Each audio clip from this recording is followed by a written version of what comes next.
নমস্কাৰ শ্ৰদ্ধা শিক্ষাগুৰুসকল পেটৰ কুৱেশ্যন আপোনালোকে পালে আৰু পেটটো আপোনালোকে কণ্ডাক্ট কৰিলে ল'ৰা ছোৱালীয়ে পেট এক্সামটো দিলে এতিয়া আপোনালোকে যেটো কৰিনিয়া আছে হেতু হল যে ষ্টুডেণ্টটো যেটো এনসাৰ দিছে যেটো এনসাৰ সাবমিট কৰিছে সেই এনসাৰ যেটো লিখিছে মানে হেতু আপোনালোকে অনলাইন হেতু সাবমিট কৰিব লাগে সুইফট চাৰ্ট এপৰ জৰিয়তে এতিয়া এইখিনি কাম কৰাৰ আগতে আপোনালোকক এটা কাম কৰিব লাগিব আপোনালোকে হেতু হল যে ষ্টুডেণ্টে যেটো কপিত লিখিছে বা যেটো পেজত লিখিছে সেই পেজত আপোনালোকে ষ্টুডেণ্টৰ ইউনিক আইডি যেটো আছে শিক্ষা সেতুৰ হেতু আপোনালোকে লিখি লব তেনেহলে আপোনালোকৰ কাৰণে ইজি হ'ব কাৰণ সেই মতে আমি সাবমিট কৰিব লাগিব ষ্টুডেণ্ট ওয়াইজ ঠিক আছে গতিকে হেতু আপোনালোকে এই পেজখনত লিখি লব লিখি ৰাখি পিছত আপোনালোকৰ প্ৰচেছটো আৰম্ভ কৰিব গতিকে প্ৰচেছটো কেনেকৈ কৰিব হেতু এবাৰ চাই লওক আপুনি আগত প্লে ষ্টৰৰ পৰা Swift Chat by convenience to install korok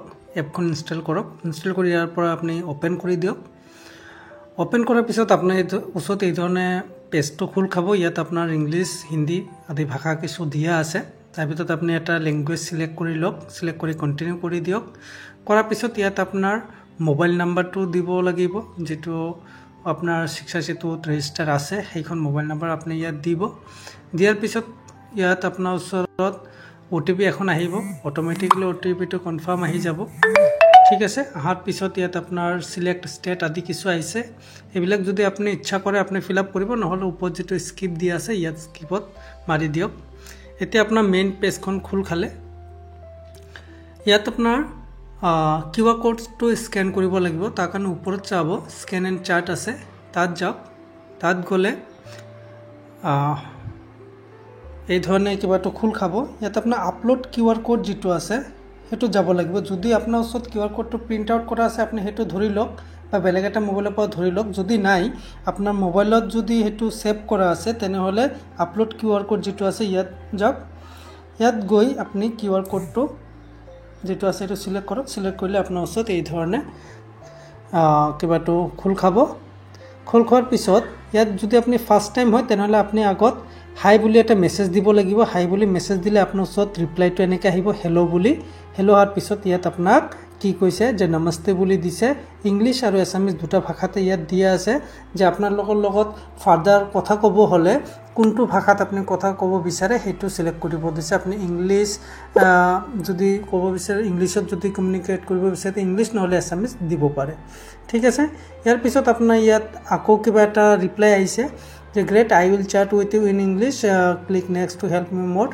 ঠিক আছে তে নেক্সট যেটো আছে নেক্সটত দিব আপুনি যদি এছামিজ সিলেক্ট কৰে তেনেহলে এছামিজত আহি যাব বস্তুটো ঠিক আছে ওকে এতিয়া কি কৈছে ইয়াৰ পিছত আপোনাৰ কি বিচাৰিব স্কুল কোডটো বিচাৰিছে মানে আপোনাৰ স্কুলৰ যেটো ডাইচ কোড সেই কোডটো আপুনি দিব লাগিব যেখন স্কুলৰ আপুনি ৰেসপন্স সাবমিট কৰিব বিচাৰে সেই স্কুলখনৰ ডাইচ কোড আপুনি ইয়াত দিব লাগিব হেতু আপনি সেন্ড কৰি দিওক ঠিক আছে হেতু সেন্ড কৰ লগে লগে ইয়াত আপোনাৰ স্কুলৰ নেমখন দি দিব যদি এটো কাৰেক্ট হয় তেনেহলে ইয়েস দিস ইজ কাৰেক্ট আপনি স্কুলৰ নামখন ইয়াত চাই লৈ ইয়েস দিস ইজ কাৰেক্ট কৰক যদি নহয় যদি ড্যাশবোৰ্ডটো আপনি মাৰতে ভুল হৈছে তেনেহলে বেলেগ এখন স্কুলৰ নাম আহিব তেনেহলে আপনি নো ৰি এন্টাৰ কৰিব লাগিব ঠিক আছে তো যদি ঠিক আছে তেনেহলে ইয়েস দিস ইজ কারেক্ট দিওক দিয়াৰ পিছত এতিয়া কৈছে কি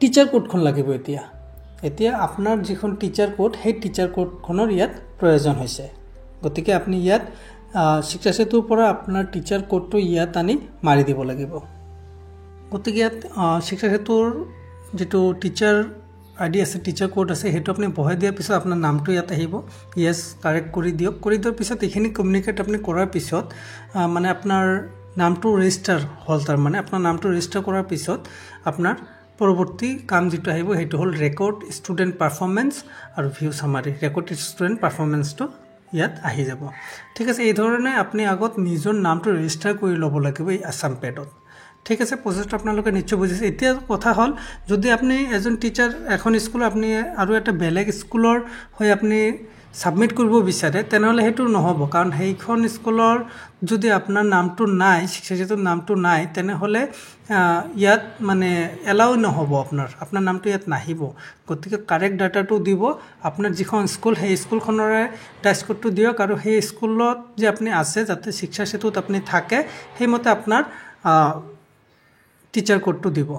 ইয়াৰ পিছত আপুনি কি কৰিব লাগে, আপোনাৰ কাম হ'ল ৰেকৰ্ড ষ্টুডেণ্ট পাৰফৰ্মেঞ্চ। গতিকে ইয়াত যাব, ইয়াত গ'লে আপোনাৰ ওচৰত এই ধৰণে খোল খাব ক্লাছ কেইটা, আপোনাৰ স্কুলত কোনকেইটা ক্লাছ আছে সেইকেইটা এই ধৰণে আহি যাব। আহি যোৱাৰ পিছত আপুনি কোনটো ক্লাছৰ ষ্টুডেণ্টক আপুনি ৰিপৰ্টটো ছাবমিট কৰিব বিচাৰে সেই ক্লাছটো আপুনি চিলেক্ট কৰক।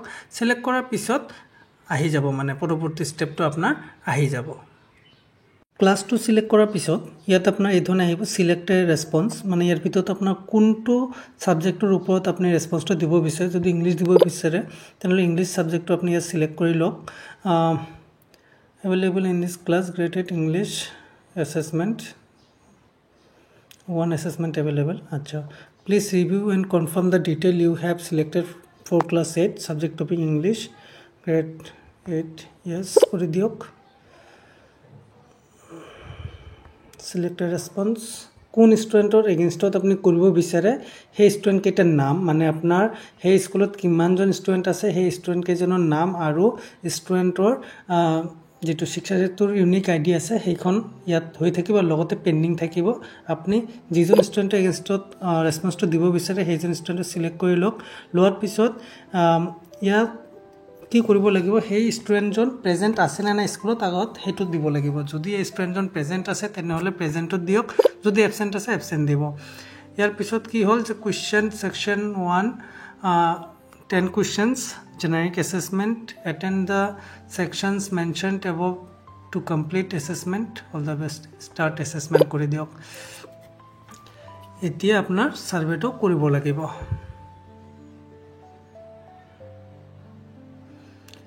স্টাৰ্ট সাৰ্ভে যদি কৰে আপোনাক লৈ যাব এইখন এটা বেলেগ এখন কিবাত। ইয়াত আপোনাৰ কুৱেশ্যনবিলাক শ্ব' হৈ যাব আৰু কুৱেশ্যনৰ লগত অপশ্যন কেইটাও শ্ব' হ'ব, ঠিক আছে। এতিয়া এই ষ্টুডেণ্টজনে এই কুৱেশ্যন নম্বৰ 1ৰ যিটো এনচাৰ দিছে সেই এনচাৰটো আপুনি চিলেক্ট কৰি আপুনি 7 কণ্টিনিউ কৰিব লাগিব। এতিয়া যদি কোনো এজন ষ্টুডেণ্টে কোনো এখন অপশ্যন যদি এটেম্প্ট কৰা নাই তেনেহ'লে নট এটেম্পটেড দি 7 কণ্টিনিউ কৰিব লাগিব। এতিয়া ধৰক কিবা এটা ইয়াত ভুল হৈ গৈছে, মানে প্ৰিভিয়াছ কুৱেশ্যনটো এনচাৰ দিছিলে ডেণ্টিষ্ট, কিন্তু আপুনি নট এটেম্পটেড মানে ভুল হৈ গ'ল, তেনেহ'লে আপুনি আকৌ প্ৰিভিয়াছত যাব পাৰিব, প্ৰিভিয়াছত গৈ 7 নেক্সট কৰিব পাৰিব, ঠিক আছে। এই ধৰণে আপুনি কামখিনি এটাৰ পিছত এটা যিমানকেইটা কুৱেশ্যন আছে গোটেইকেইটা কুৱেশ্যনৰ ৰেছপন্স আপুনি এটা এটাকৈ দি ল'ব পাৰিব।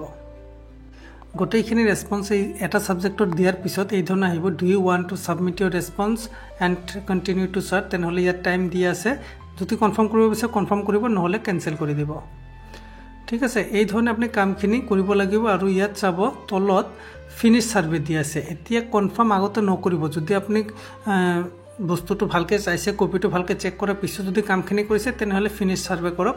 নহ'লে যদি কিবা ইয়াত ষ্টুডেণ্টে দিয়াৰ লগত কিবা এটা ভুল হৈ আছে আপোনাৰ, তেনেহ'লে সেইটো আপুনি আকৌ ঠিক কৰি পিছত ফিনিছ ছাৰ্ভেটো কৰি ল'ব, ঠিক আছে। এই ধৰণে আপুনি এটা এটাকৈ কামখিনি কমপ্লিট কৰি ল'ব লাগিব। To continue please select one of the following options to proceed. সেইধৰণে এটা ছাবজেক্ট হৈ যোৱাৰ পিছত আপুনি আকৌ বেলেগ এটা ছাবজেক্ট কৰিব পাৰিব। ইয়াত দিছে জেনেৰিক এছেছমেণ্ট, মানে মেথছৰ বাকী ছাবজেক্টবিলাকৰ এটা এটাকৈ এই ধৰণে কামখিনি কৰি ল'ব লাগিব, ঠিক আছে। ছাৰ্ভেটো এটাৰ পিছত এটা ছাবজেক্ট আপুনি এই ধৰণে কৰি দিলে হৈ যাব। এতিয়া ধৰক আপোনাৰ যদি ৰেজিষ্ট্ৰেশ্যনত কিবা ভুল হৈছে, আপুনি যদি নামটো যদি বদলাব বিচাৰে তেনেহ'লে আপুনি ইয়াত যিটো 4টা ডট দি আছে 4টা ডটত গ'লে আপোনাৰ ইয়াত এডিট ৰেজিষ্ট্ৰেশ্যন কৰিব পাৰিব। চেঞ্জ চাৰ্ট লেংগুৱেজ, যদি আপোনাৰ লেংগুৱেজটো বুজাত কিবা অসুবিধা হৈ আছে, আপুনি ভুলতে ইংলিছ লৈ লৈছিলে, এতিয়া আপুনি এছামিছত যাব বিচাৰে যাব পাৰিব, হিন্দীত যাব বিচাৰিলে যাব পাৰিব। চেঞ্জ চাৰ্ট লেংগুৱেজত গ'লে আপুনি লেংগুৱেজটো চেঞ্জ কৰি ল'ব পাৰিব। চিমিলাৰলি আপুনি যদি হোম মেনুত যাব বিচাৰে আপুনি হোম মেনুত টিপি দিলে আপুনি হোম মেনুলৈকে যাব পাৰিব, ঠিক আছে, এই ধৰণে কামখিনি আমি কৰিব লাগিব এজন এজনকৈ। আৰু যদি আপুনি ৰিজিউম কৰিব বিচাৰে তেনেহ'লে ৰিজিউমো কৰিব পাৰিব। গতিকে এডিটৰ অপশ্যনকেইটা এই 4টা ডটত আছে, ইয়াত গৈ আপুনি এডিটবিলাক কৰি ল'ব পাৰিব। আৰু বাকী টিচাৰ কেনেকৈ ৰেজিষ্ট্ৰেশ্যন কৰে আৰু কেনেদৰে আপুনি ছাবমিট কৰিব লাগিব ষ্টুডেণ্টৰ ৰেছপন্স, সেইটো আপোনালোকক দেখাই দিলোঁ। এইমতে আপোনালোকে কামখিনি কৰি লওক। ধন্যবাদ।